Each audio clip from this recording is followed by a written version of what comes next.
In this video, I'm going to show you how to fix Modern Warfare 3 camo challenges not tracking.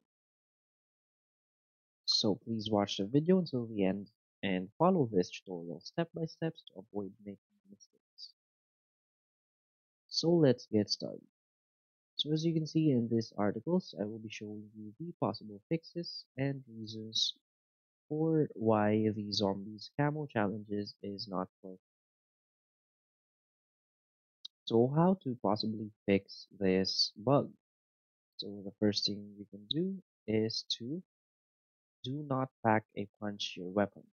So according to players or users, when they pack a punch their weapons in the game, challenge progression doesn't appear to count. So if you're using that as pack a punch, it's advised to drop into a game with the base variant of the gun and complete the challenges with it. Now, next step is simply re-equipping the gun.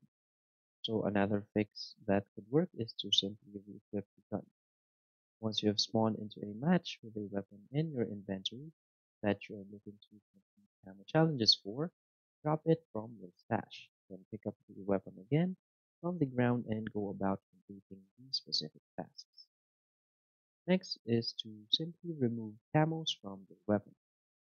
So this is not as popular as the two prior fixes, so this solution has also been reported to work for a few. So if you're struggling with a weapon whose camo challenges are not counting, just remove this camo you might have equipped on the gun. So here are the possible fixes. So if you find this video helpful, please hit like and subscribe. Thanks.